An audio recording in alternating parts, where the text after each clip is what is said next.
I don't know. I was foolish, right? Like, you hear these people with money, they say, like, you're supposed to buy the house before you buy the fancy car. Well, I bought the fancy car first. And I found myself driving to the grocery store, or if the grocery store was closed after midnight, right? Driving to a couple other places to get stuff that had no nutritional value, but that like scratched a certain itch inside of me. I can go to a restaurant, with other people. I weigh and measure all my food, so I bring a scale to the restaurant. Herzlich willkommen bei Fasensprung, dem Podcast von Konstantin Schiemert und Frank Steffen. Hello and welcome to another episode of, I don't really know how to call my podcast right now, Geoff. It used to be, Do You Dare to Speak with Frank? And it was all about crisis, but now it's morphing into something new, into some sort of authentic, vulnerable, honest, heartfelt conversations. So anyway, this is another episode. My guest today is my close friend Geoff, who I've met in Shanghai. Do you remember when we met, Geoff? It must have been 2008. That's when I showed up, and you were there before that, right? Yeah, I think I was. Yeah. Yes. And I feel like we've been on a journey for a long time. Like I have a lot of really good memories with you. That is a long time, man. That is 16 years. I hadn't really thought about it like that. Yeah. I remember sitting in the car in front of Lawson, eating chocolate and vaping so much. We were like little kids with that chocolate. I remember that very vividly. Yes.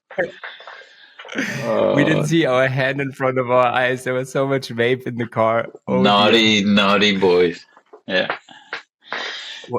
When did you leave Shanghai? I left in it was 10 years to the day I was there. So it was January 2018 when I left. 2018. Yes. So but that's 6 years then. No. I arrived in Shanghai in 2008.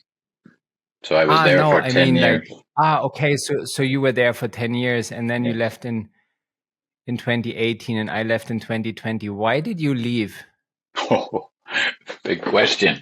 China was so good to me. I would like to start by saying that. China was so good to me. It became very difficult to do business there.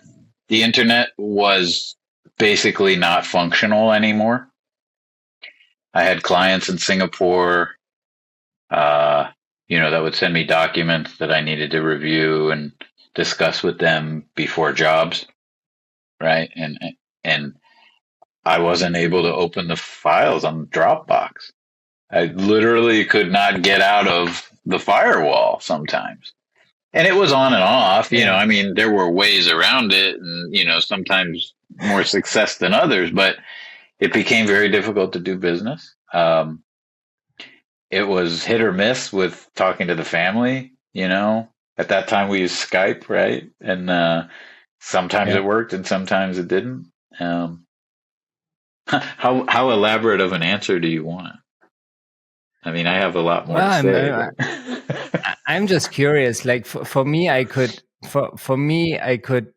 pin it down to like three things: like wanting to see my parents more, spending more time with my parents, having easier access to nature, and I wanted my son to develop some German roots as well. Like maybe go to a soccer club and. Just not just live in the bubble of the international German school in Shanghai. Sure. So I just wonder what those motivations were for you.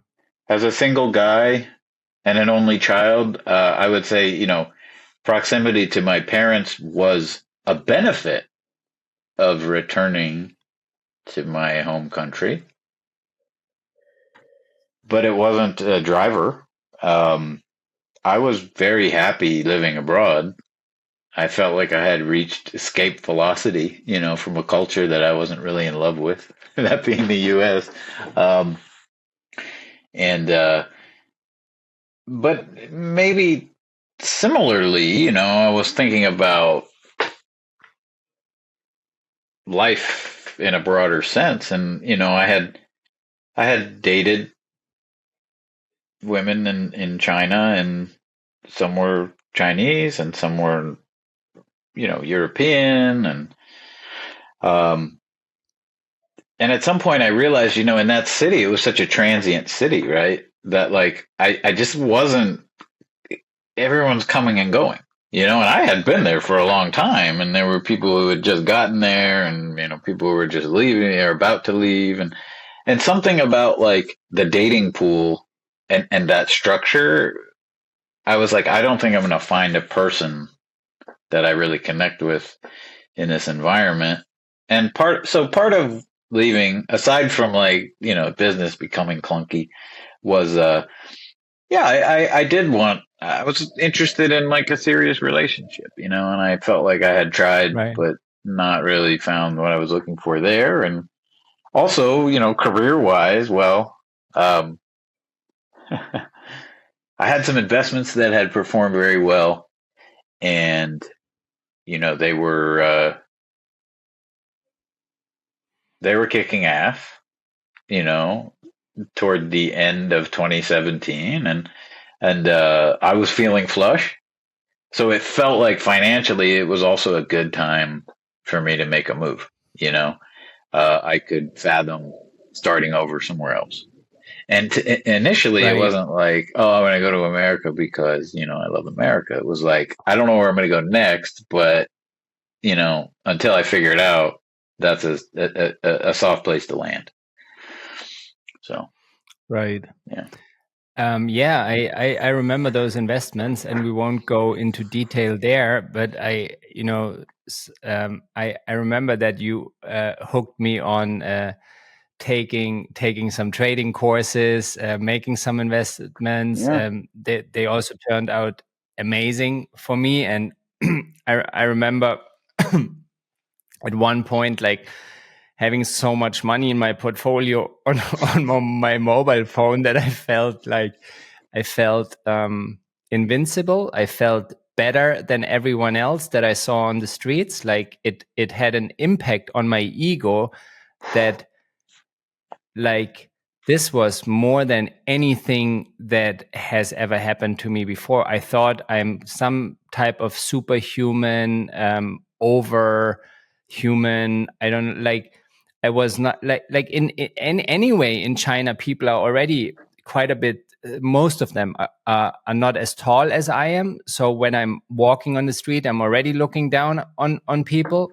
But like, with that amount of money on my phone, I felt like it was crazy. It gave me so much self-confidence, and it changed me. It changed my character, man. Yeah, we had a good teacher, didn't we?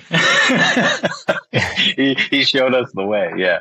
Yeah, it was pretty wild, right? And to add to that, when I did leave China and move back, right? I mean, being in the US, like, you need a car, right? Unless you live in New York City, you need a car. And Yeah. I had done a lot of work for Jaguar Land Rover, right? In China. And I had seen when they introduced the two-seater, it was a sports car, right? The F-Type.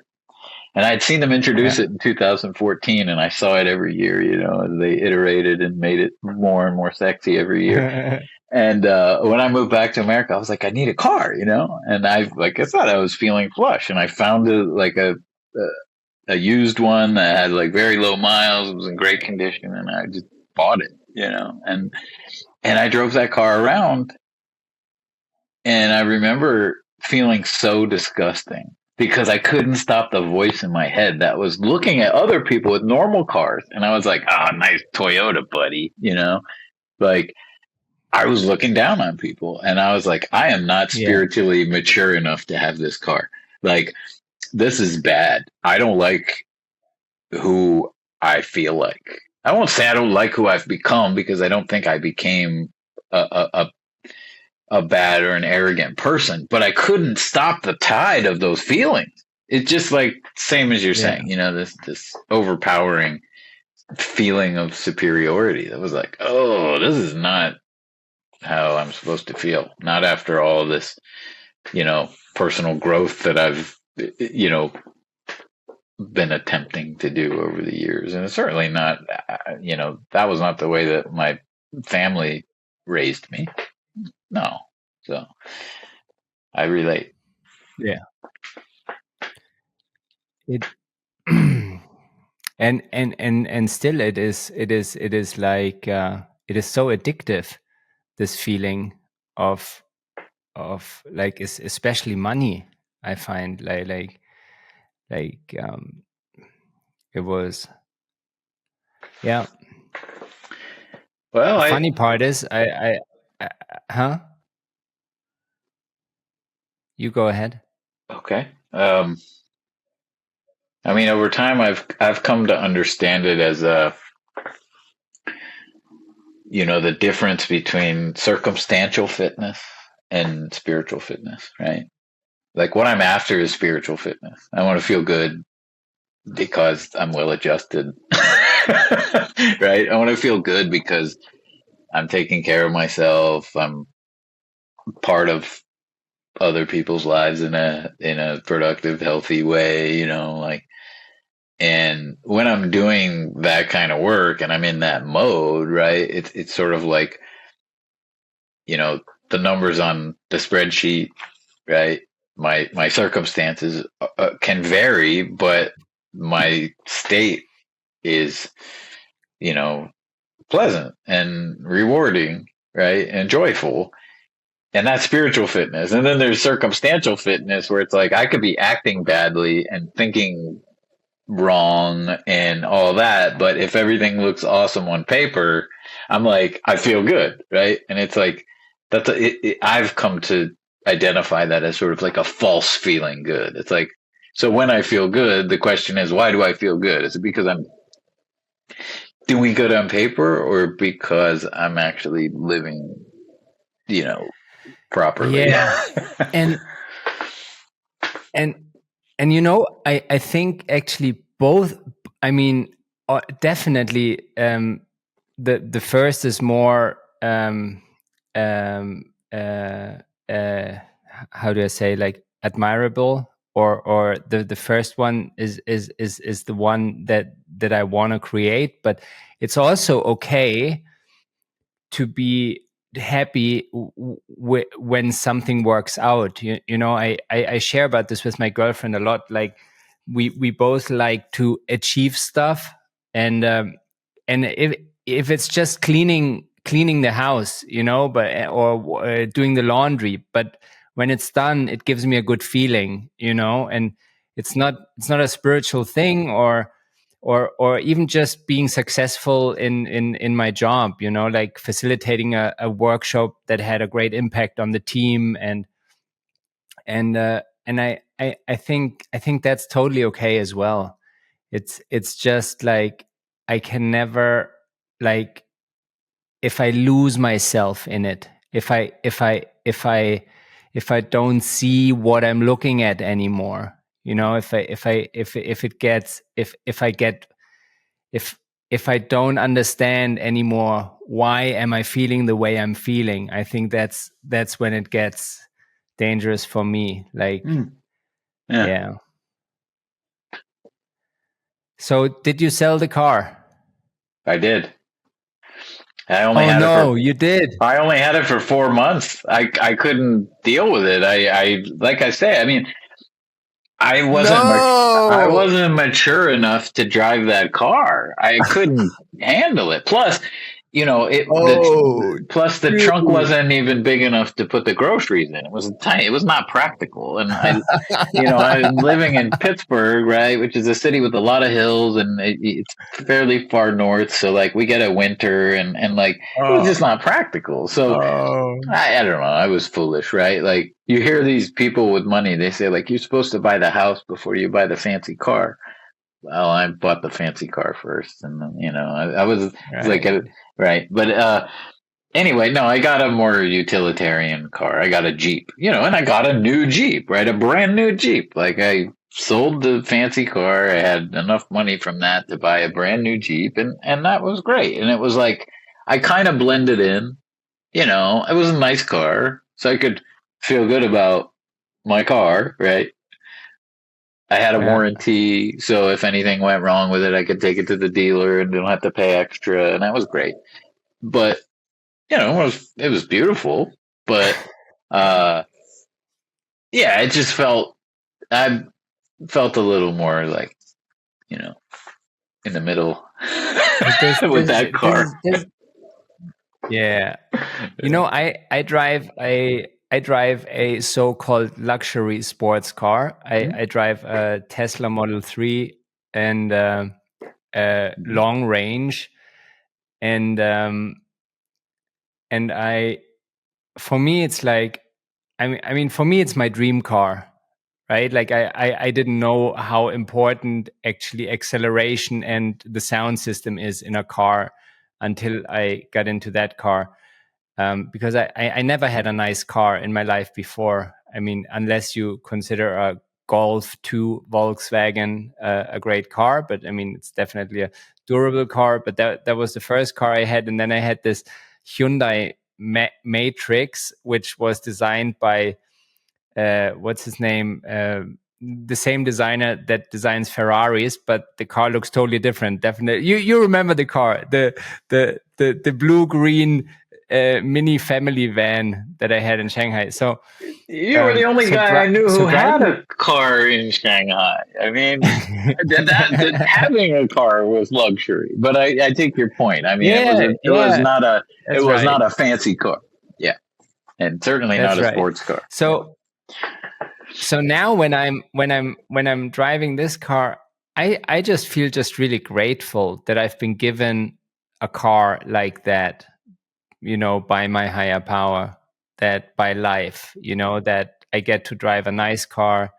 I just feel really grateful. I don't look down on other cars or people in other cars. I guess I'm ready for this, I think. But it's also it's not like the same, it's not the same price as your car. It's not like driving a Jaguar is a statement, especially like a sports car like the F-Type. It's a different statement. It was, and it But turned out it's not the statement I want to make. Actually, yeah, I wanted to yeah. play with the toy, So but I didn't yeah, want all the social trappings that come with it. It turns out, and again, yeah. yeah, it wasn't me. So I Basically, simply remember put, when there was a time, I mean, we lost a little bit. I mean, we had way more contact in Shanghai than when you left. And but I remember a time when you basically you felt you had made so much money, or at least on paper, with these investments, that you didn't work anymore. Is that right? I rem I remember there was a call. We had a call, and you told me, "Dude, like I feel like I don't need to work anymore." And but it's difficult because I wake up in the morning and there's no reason for me to get up. Like it's strange. And like how did that phase go for you? Like can you talk about that? absolutely, yeah. Okay, so that happened after I left China. As I was leaving China, that's when the investments were performing at their best, and I felt safe to tell my clients there. I didn't want to burn the bridge, but I told them, look, this has been great. I appreciate the trust you put in me, and I've had a wonderful time working with you guys. But it's time for me to move on. And yeah, I'm gonna do some other stuff now, and I'm gonna leave. So, and they took that well, and I mean, I had personal relationships with a lot of those clients, so they kind of knew what was going on. They knew that I didn't really need the paycheck anymore. but anyway, when I came back to the US, I mean, the idea was, well, I had just been in Asia for 10 years, so I wanted to decompress, right? I mean, it was insane. It wasn't just Asia, it was Shanghai, and Shanghai is electric, right? It's, 3 times the size of New York City or whatever. And, I mean, crazy. So, I wanted to chill, and that I did. And it was glorious, having my time to myself and not having to go on jobs and, not having to, wake up in the morning to pay somebody else's bills. That was great. um, I began to exercise. That was really good. I had never really taken care of my health before then. I had Yeah. dabbled with vegetarianism. I had learned, to be a bit more thoughtful when it came to what I was putting into my body. But exercise was new, and I was reconnecting with old friends, and I was sleeping a lot, and whatever. But um, in any case, yes, I did feel rudderless. You know, I wasn't. There was no purpose, right? Purpose with a capital P. I didn't feel purpose, and it's like I all my life. When I was a little kid, people say, oh, "What do you want to be when you grow up?" And I would say, "Retired." I want to be free from toil. I don't want to have to work. And finally, I didn't, and I didn't have to worry about money. And it was like, oh, well, something's got to motivate you, right? And, I dated a But little you have bit. so many interests. You have so many Well, interests. I mean, you get certainly. into stuff. You love photography. You you're very technical with things. Like you built this simulator for kart Yes, racing. exactly. Like you know how to spend time with yourself. Exactly. Uh, I do. like And, so I don't want to monopolize the airtime here, but I will tell you a little bit what happened. So I was feeling rudderless, right? And luckily, my prayer and meditation regimen was firing on all cylinders. I was definitely in a lot of conscious contact with my higher power. It was I was in a good place spiritually, despite what I said about the car, right? I was doing pretty well in that regard. And you know, um and the weird thing was, right, photography, because my work, right, my commercial work was video making, in a larger, like, corporate sense. I was part of teams that made video productions for large scale events and things like that. And it, and I started as a filmmaker, and as a kid and a college student and everything. But as I got into the business, I felt like it wasn't art anymore, So I discovered photography while I was in China, and that freed me from this feeling that, like, oh, I've lost the magic, right? And I found my art. I found art again. It was my medium of choice. Finally, I found it. And there's a lot of reasons why I preferred it to film. But the point being, I found myself in the U.S. The last thing I hadn't picked up a camera for, almost a year. And I felt like this creative atrophy, right? Spiritually, I was feeling quite alive, but artistically, I wasn't. And so, this idea of a project that had surfaced, in the year 2000, right? Uh, which was, I thought, oh, I'll make a documentary with my best friend and filmmaking partner. We'll make a documentary about. I will learn how to become a truck driver. I'll go to truck driving school, and then, and the film will follow me through truck driving school, and then I'll drive the truck, and it will be called Year of the Trucker. And it'll be an awesome documentary. And luckily, at age 22 or whatever, I didn't do that. I was not responsible enough to do that kind of work. And anyway, but like through prayer, meditation, and yeah, some thinking about it and whatnot, it occurred to me that like, okay, now I was 40 years old. I was physically, I was in quite good shape, and financially, I didn't need a paycheck, but I needed purpose. And I was like, wait a minute, this is just like making a movie. If I were to do this as a photography project, I have to do the job. I have to be a trucker. So I'll take the money, the paycheck from the trucking that will finance the book. And that's what happened. So I found my purpose, right? And I hit the road. I set sail, as a truck driver. I went and studied at a truck driving school and got a job driving a truck, and yeah, I took my cameras with me and I shot the whole thing for a year. Again, 1 year to the day, and that was always the plan. Year of the trucker, right? The title changed, but and the medium changed. It was now a photography book rather than a documentary film, but it was great. It filled me with purpose. I had a reason to wake up in the morning. I took the responsibility of transporting freight across the country, right? And there were people relying on me to deliver it.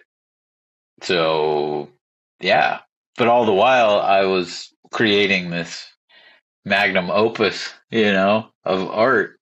And it was great to get back to using a camera, and now I was using a camera in service of a larger idea, a concept, a project that I was really passionate about and curious, because I didn't know what I was going to find out there. And, I was, of course, scared, I mean, such a prospect was like, well, I'm going to be alone a lot, and like I said, I'm an only child, but like, I thought the road might eat my soul alive, the darkness,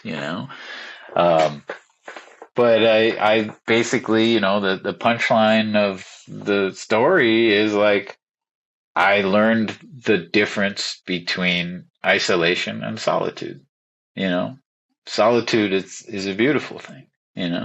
Isolation, that's scary, but solitude, well cultivated experience of oneself with oneself. In my case, a coming together with the higher power out of necessity. It was beautiful.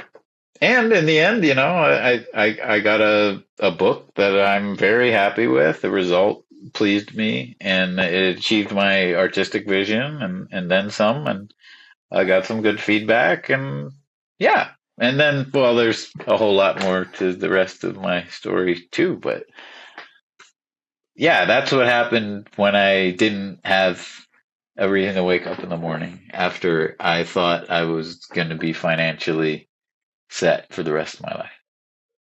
So you just did what felt right. I guess I followed my heart, but first I followed the couch. I needed to rest. I mean, I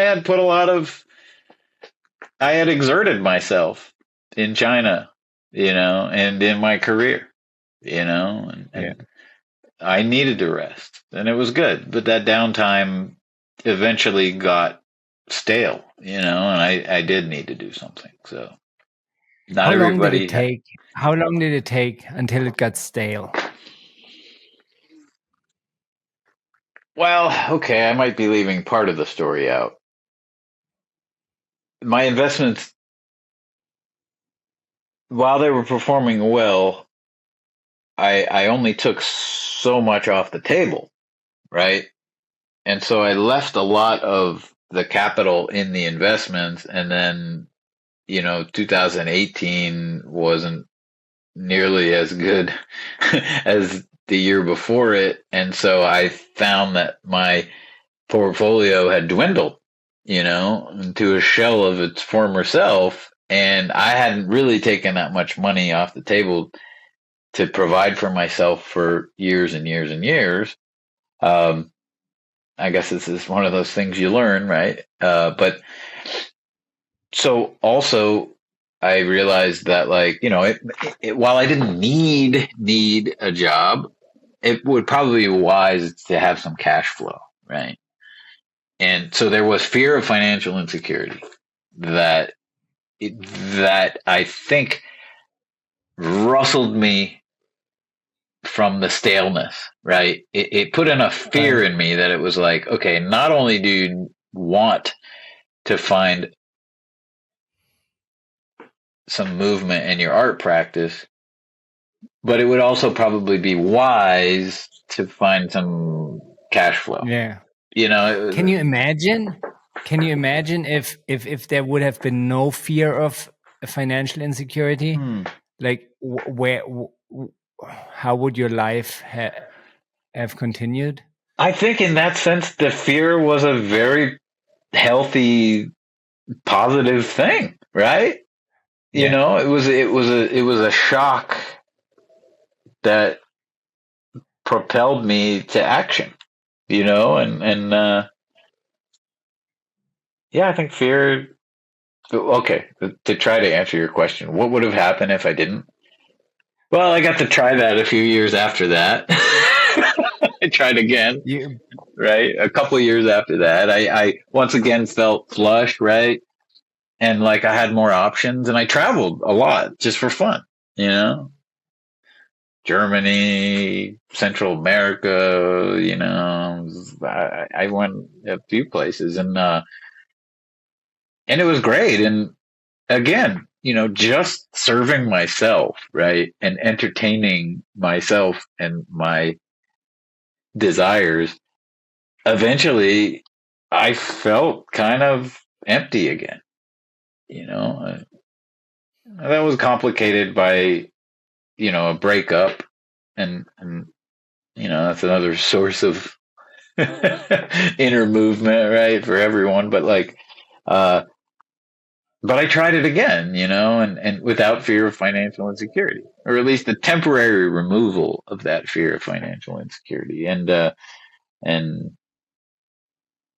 I learned a deeper lesson, that, like, okay, it might not be objects that you use to soothe yourself.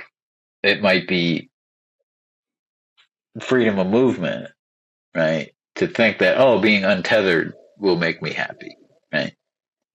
mm, And I tried that.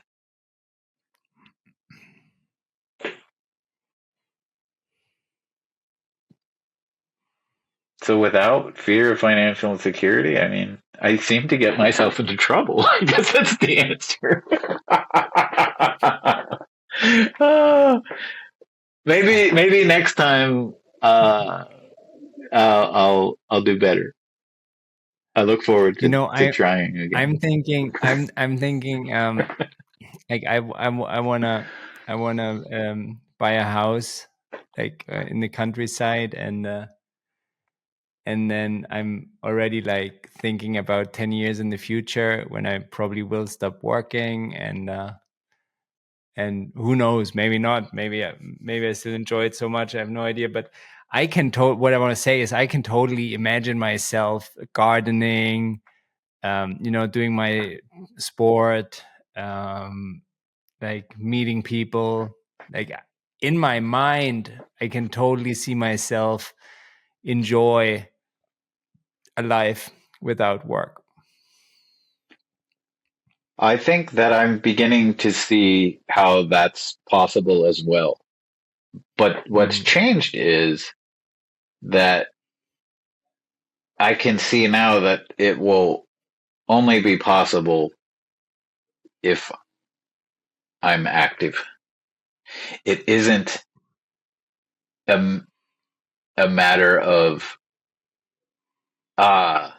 now I don't have to do anything, and that's exactly what I'm going to do. Yeah, exactly. I think for me, sport is the structure, that always kind of Yes. keeps me moving, keeps me engaged, keeps me getting up early. Like, Yeah, I remember you were always a soccer. You enjoyed soccer. And yeah, you were a triathlete, were you yeah, not? Still doing that. Yeah. Still doing that, and getting better at it. It's fun. Well, there's community there too, right? There is. I'm in a club, and then I still go to to 12-step groups. Have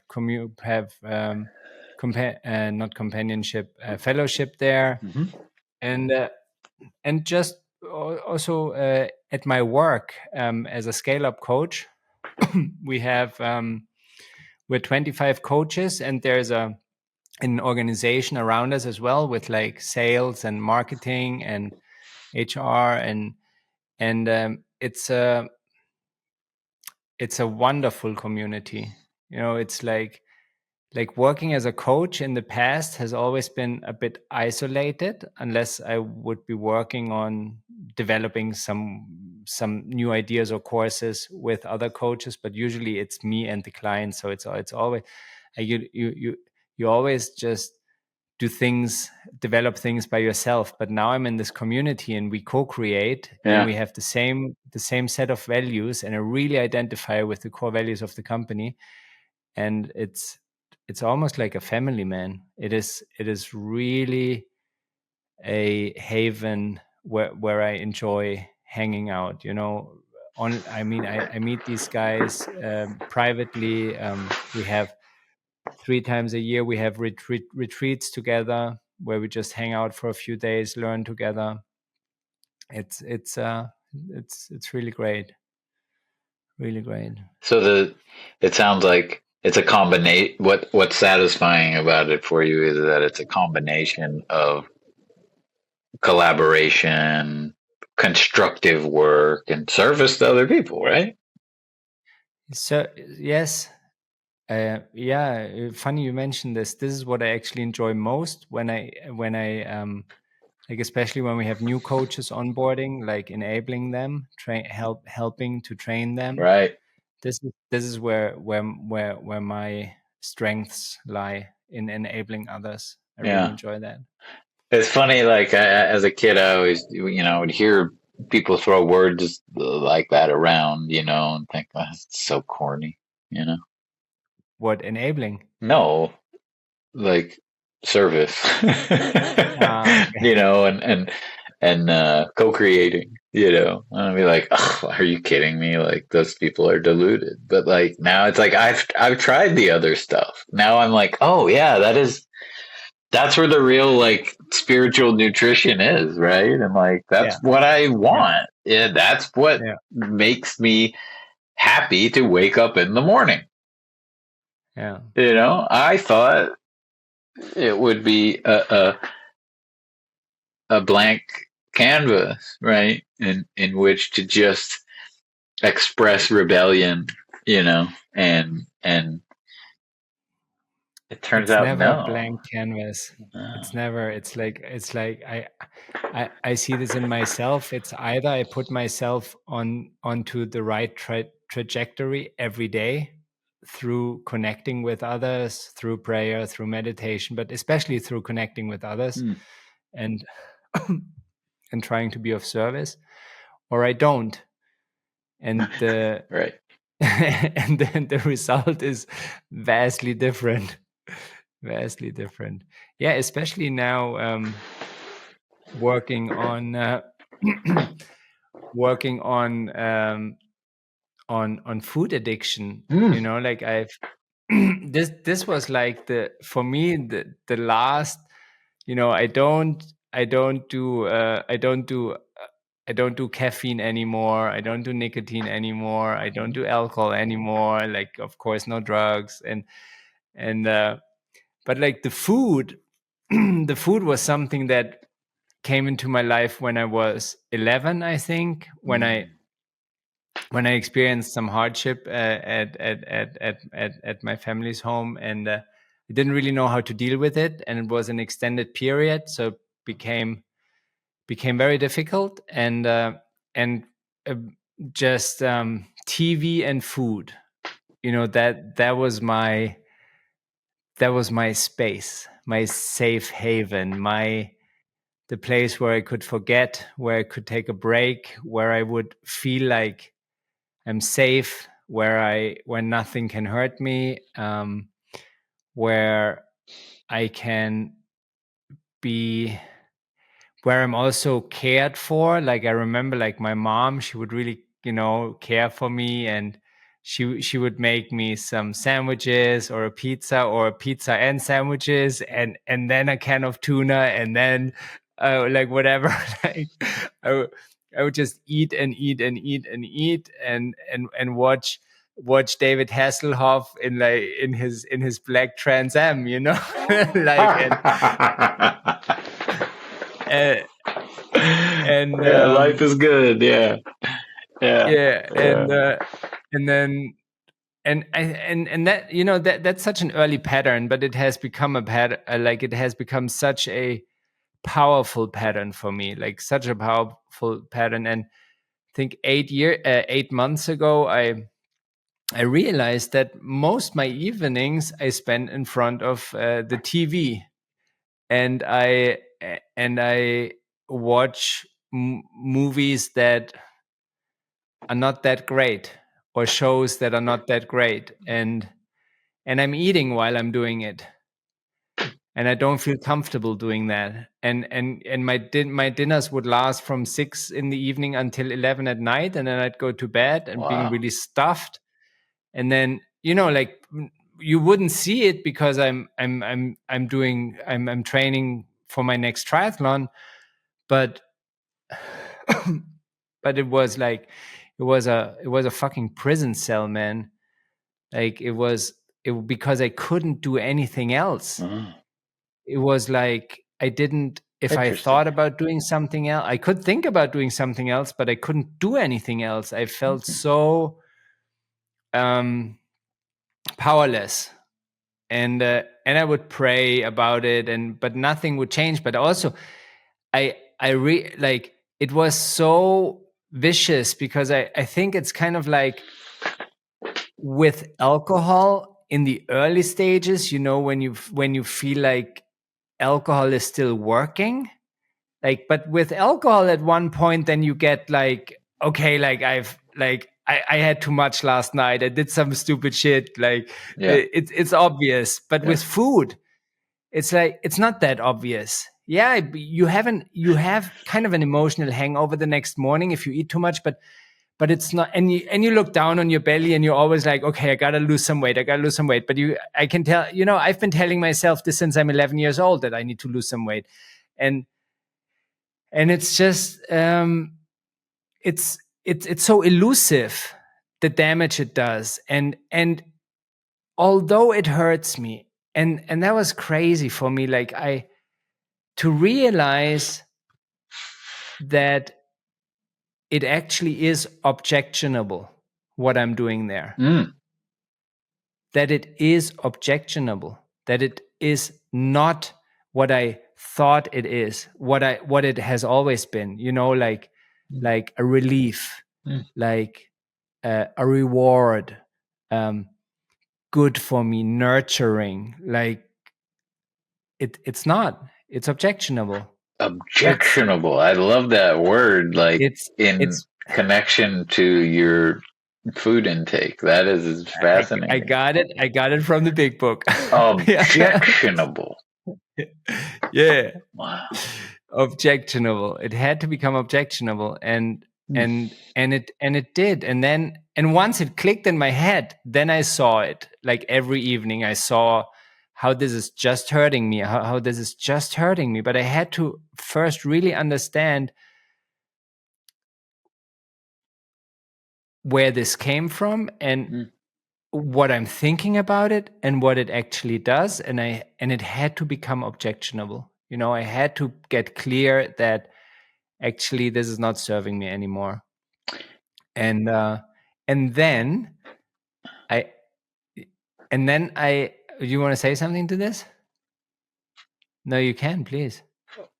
I was gonna wait for you to finish your All right. thought. No, and then I reached out to an old friend who I know from Shanghai, and who had been in a recovery program for food addiction since 2 years.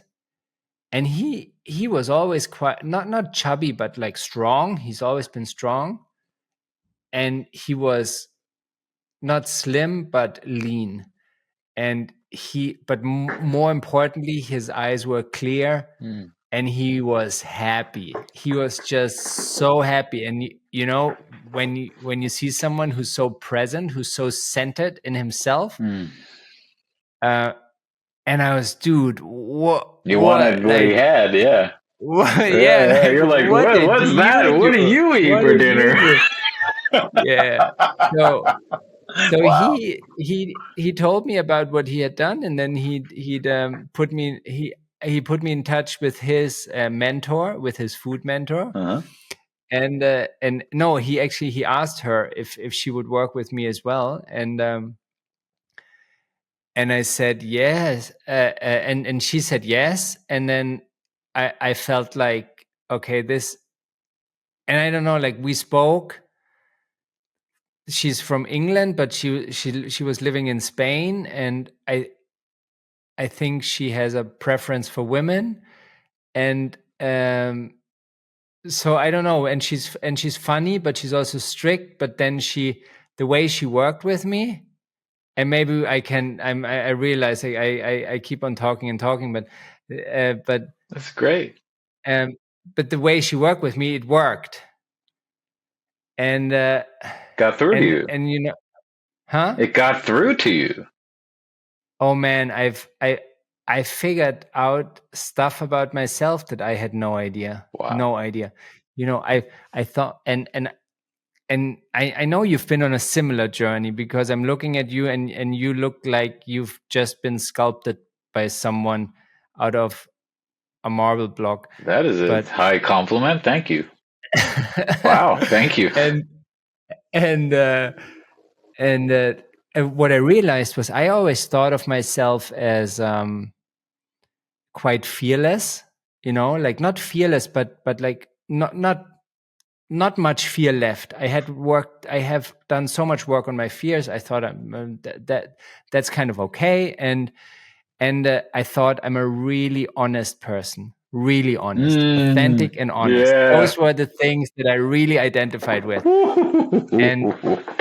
And man, the food really does, like, the food. oh, you're a liar, a cheat, Oh, a thief. shit. Oh, Like wow. I would keep Yeah. stuff from her Oh that my I God. ate, Yeah. and like not just for like hours, but days and weeks, and I would lie and lie and Wow. lie. Oh, Wow.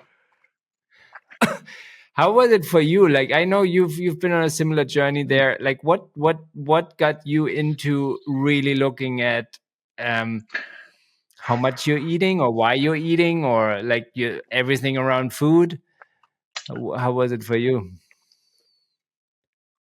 Thank you for telling me that story, Frank. That was really nice to hear that from you, and I'm so glad that it's given you a freedom that you never knew before. I'm so happy to hear that. Yeah, I really relate.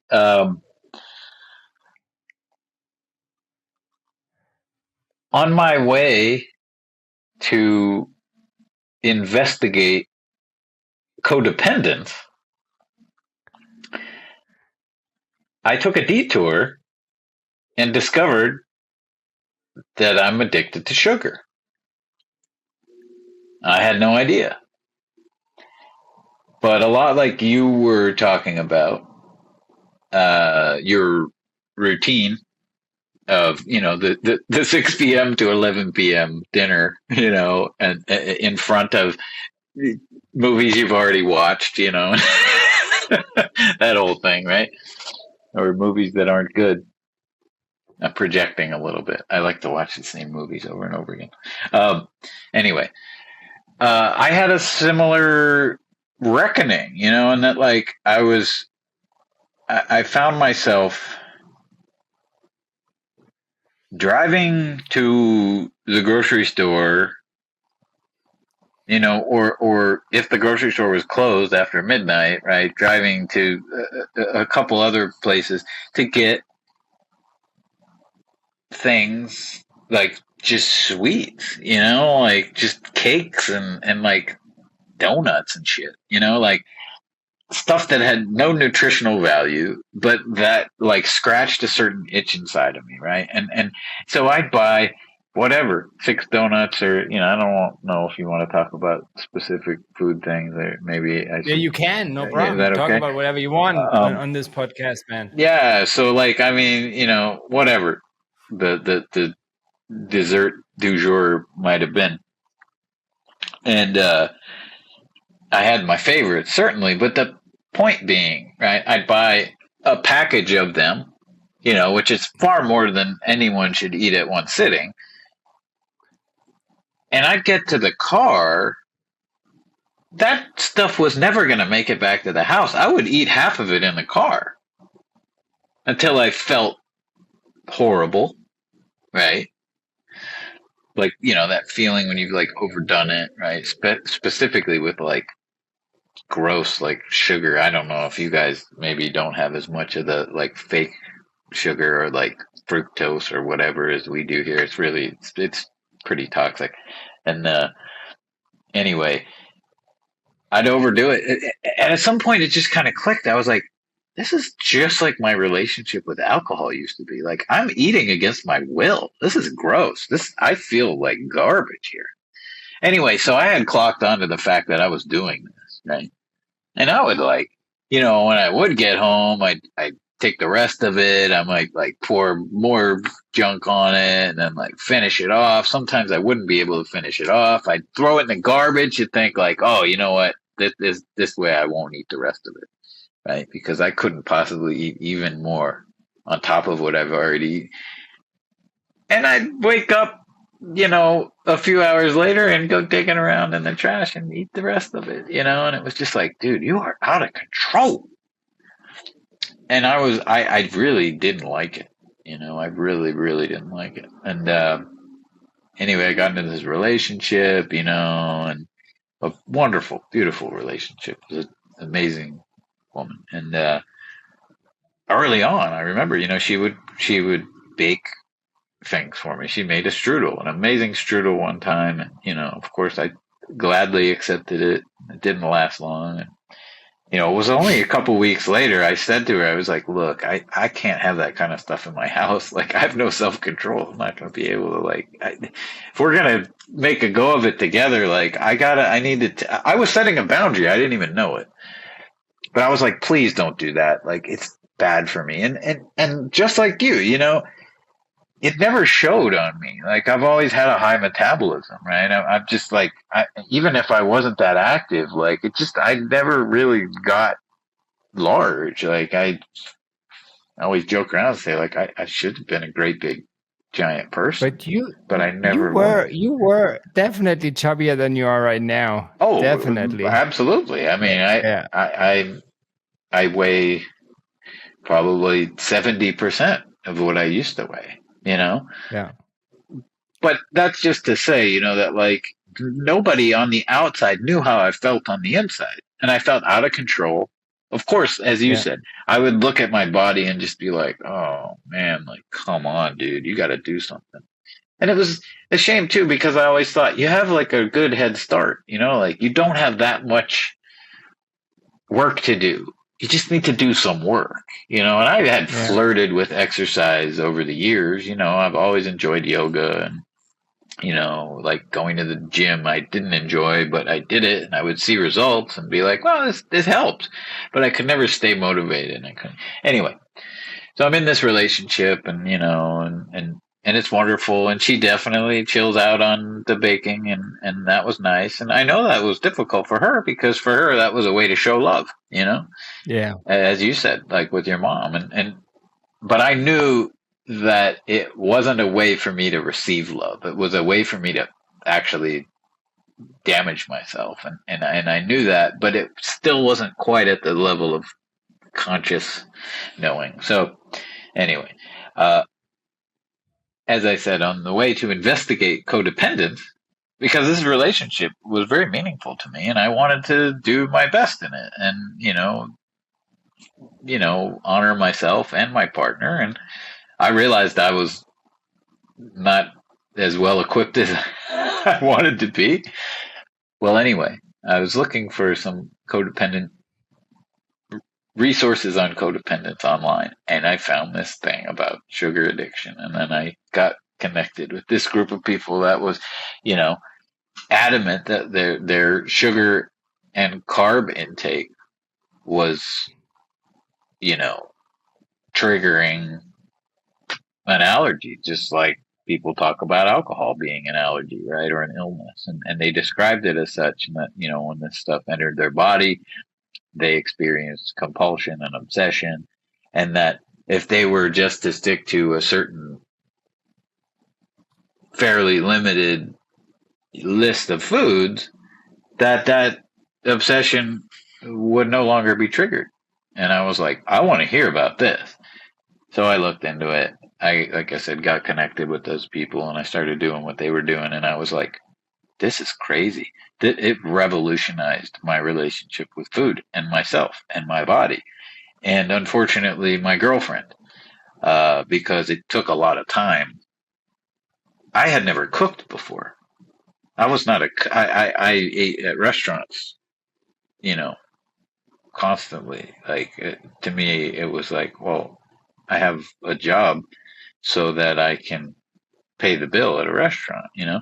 Anyway, it was suggested, you know, I would need to cook my own food, like, if I were to really make a go of this thing. And so I did, and it took a lot of time, and that time cut into the time that we spent together, you know? And I would say at least the true engaged intimacy that we shared, and that was unfortunately an eroding factor in the relationship. But I have since doubled back and gotten deeper into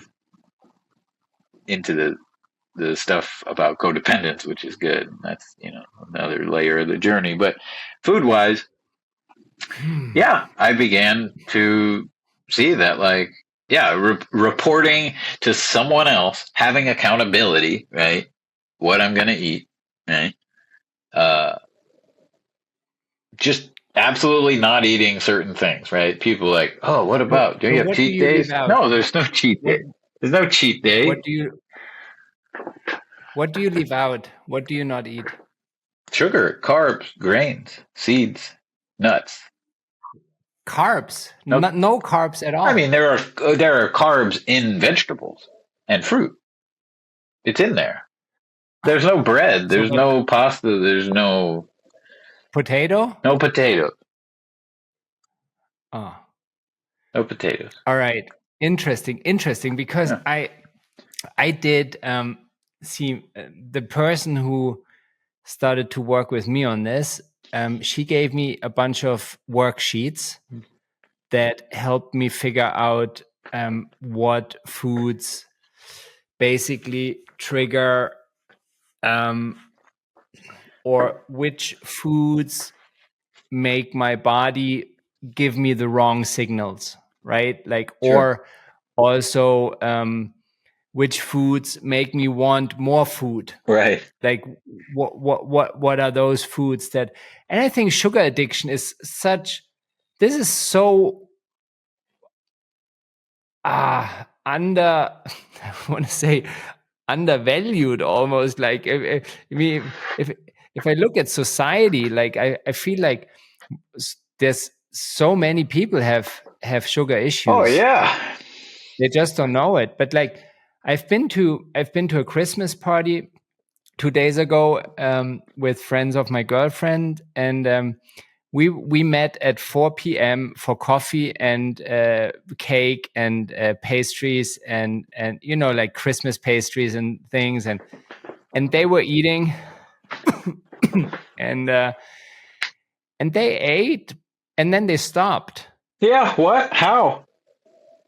Exactly. Like if I would have started, that would not have been possible. But what I wanted to say is, like, in the beginning, I thought, okay, I cannot have sugar. I cannot have, definitely no white wheat flour, like the stuff that pizza or baguette is made out of. Like, I just can't have that. Those really quick carbs. I also thought like high fat, like French fries, too salty. I thought cheese, no, I can't have cheese, has too much fat. Like I had a long list of ingredients from which I thought they would trigger me. And then, but then like actually experiencing it and experimenting a little bit with it, I figured out that it is it is it is really just the sugar and the white wheat flour for me. Like if I have whole grain pasta, I eat 150 gram, I'm done, and I'm full. I don't need anything for like 6-7 hours. Do you weigh and measure your food?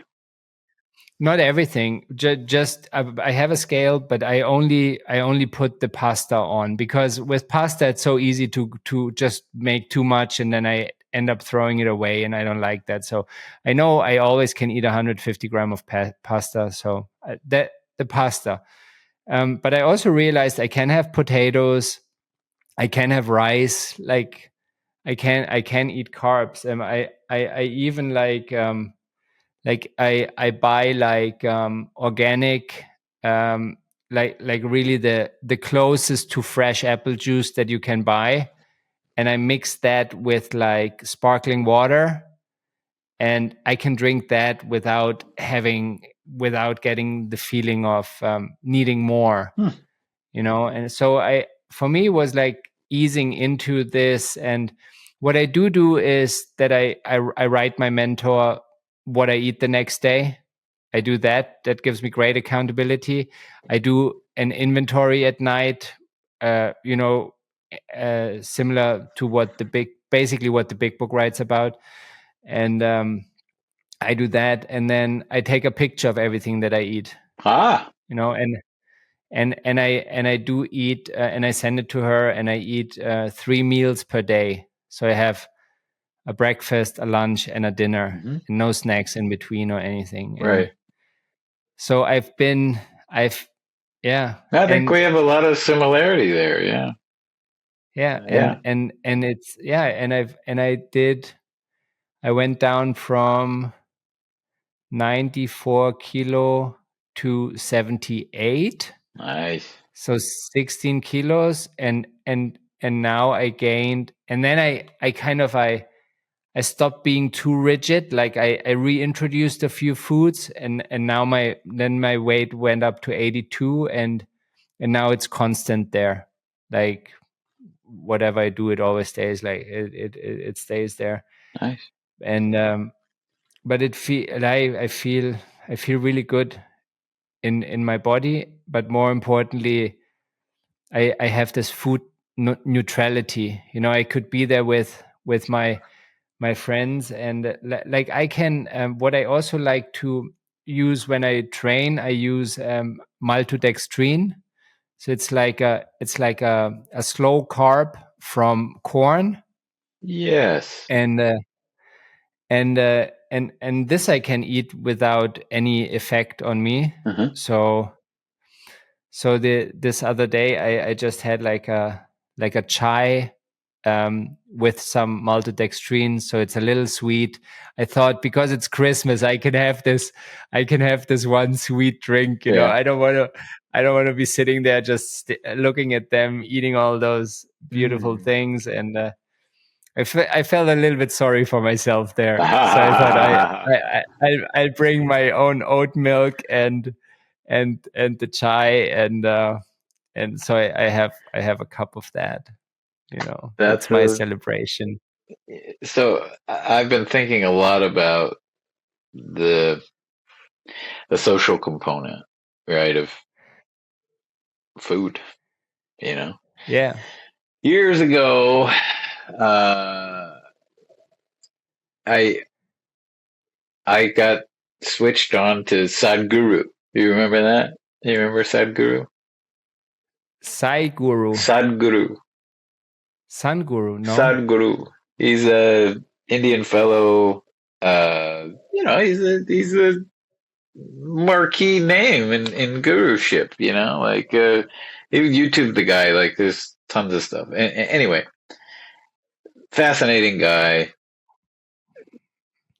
I'm trying to, he's got like a Ram Dass or, like whatever, a font of wisdom. Anyway, I did a job with him in Mumbai at one point, and I was like, this guy is pretty, I like what he has to say, and I was already into meditation and Easternness, and when I returned from China, I was like, I'll go, see what this guy has to say. And like, I went to like a 2 or 3 day thing, where he sits down and teaches you how to meditate or whatever and tells you good things. And I really enjoyed it. But I remember him saying, he said like, food should not be a cultural matter. It should be a personal matter. It's fuel for your body. Like, you shouldn't be eating things because it's a certain holiday or, because other people are eating it. Like, you should be true to your body. Like, your body wants what it wants, despite what other people are doing or what time of year, it may be or whatever. And that stuck with me, And so now it's like, okay, I'm eating in a very, I would say, structured way. And it has nothing to do with how other people are eating. Yeah. I can go to a restaurant, with other people. I weigh and measure all my food. So I bring a scale to the restaurant. If I order off of the menu, I order certain things. I ask that they not have, sauce or what have you or whatever. But, and that's a bit of an obstacle course, to be honest. But certain restaurants are better for it than others. But, I can do that. But I've also just like, I've realized that like I enjoy the food that I make for myself much more. So at this point, I'm happy to go to a restaurant with my friends and just get coffee or Diet Coke or water and let them eat. And at first it was like, well, this is really weird. This is really, why aren't you eating with us? You won't break bread with us? Like, that's not my food. This isn't complicated. Like, no. And no was a complete sentence. Right? Like, I'm not going to eat that. That's not my food. I know what I'm going to eat and it's there, or I brought my own, or I ordered it and I ate it and I'm weighing it and I'm measuring it. And everybody's just going to have to be okay with that. And the thing is, most people really don't give a shit. Right? It's not a big deal. But the point being, I was just, maybe this is tangential, but what you were saying about like eating with people, and it's like, decoupling food from my social life has been quite interesting, right? It's like, this is not how we do things on Earth, really, Yeah, and absolutely. It's such an interesting adventure, an inner journey, right? Spiritual. I think it's highly spiritual in nature, right? You get to know yourself better than ever before. Oh, buddy. And the food too. I mean, when you're actually tasting it, right? Because there isn't like a ton of other stuff in it, that makes you want to eat more or whatever, or you made it for yourself. Maybe people have known this forever. I just figured this out because I started making my own food. But like, the communing with the food matter, right? The ingredients, right? And it's like you're making love to life, man. Life is making love to you. You are like merging with the food. This is blowing my mind, like on a daily basis, right? And in a perfect scenario, right? I don't have the TV on. I'm not doing anything else but eating the food. Yeah. And I invite God present. Yeah, big time, right? And It's just, like I say, revolutionized my relationship with the food and my higher power and myself. And, yeah. I found it extremely hard in the first couple of months, like extremely hard, especially going to restaurants. Like I can see how it works if you're like it in the beginning it did work well at home for me, but like I went out to restaurants like with my girlfriend, and if anything would go wrong, if the waiter was like too slow Oh, or yeah. forgot the Oh, order, yeah. or like if I would not get my food, man, I would become such a dick. Like, Yeah. I'd Well, be the awful. irritability, right? Yeah. This is kind of goes back to like the beginning of the conversation, I think, where you were saying, about when you're 11 years old, right? And there were certain things that were happening, and the food was a refuge, right? The food provided this comfort, right, through a difficult time. Yeah. I've been using food to deal with my emotion. I didn't even realize it, but like it's not until you take that food away that you realize what's underneath it, right? And it's like the gift of irritation, right? The gift of not having the ability to grab the donut and rub the donut all over the pain or the irritation. It's a gift, right? To be like, oh my God, like that, this person or this situation or this unresolved issue that I can't get out of my head is annoying the shit out of me. And it's making me act like an asshole to everybody around me. Exactly. And I didn't realize I was like I think you said something to the effect of like, I thought I was a good person. I thought I was honest. I thought I was honest. Yeah, no, it turns out like I'm really irritable, grumpy, like when you take away my toys, I'm not very serene, am I? And like, this has been quite a journey into like getting acquainted with, what vexes me, right? What my causes and conditions are, right? What is that underlying dissatisfaction with reality, and like hopefully it's softening those edges. I hope, now that I'm encountering them. But but like I would like to eat my food when it's time to eat my food. Yeah. Are you open to helping people, or would you be open to being contacted by listeners who have issues with food, who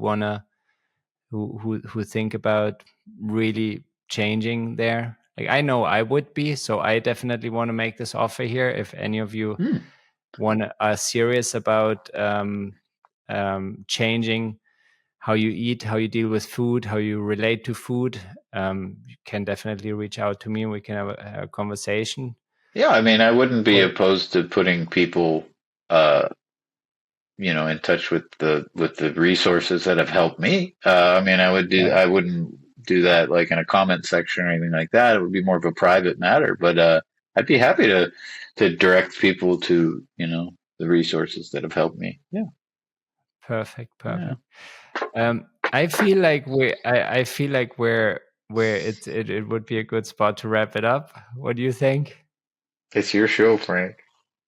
You and I can and always have been able to talk endlessly, so we could go a bunch of places from here. Usually I try to do 60 minutes, but we're already like way over that now.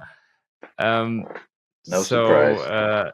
So I think we need to have a sequel of that. Definitely. This was so much fun. So just want to say thank you, Geoff. It's been wonderful. Frank. Thank you for the whole journey with you has been wonderful. Thank you for taking an interest in my ideas and my life, and thank you for updating me on all the colorful stuff that's going on with you. I'm so happy that you're humming along. Life is good. Cool. Yeah. All right. Life is good. Perfect way to end it.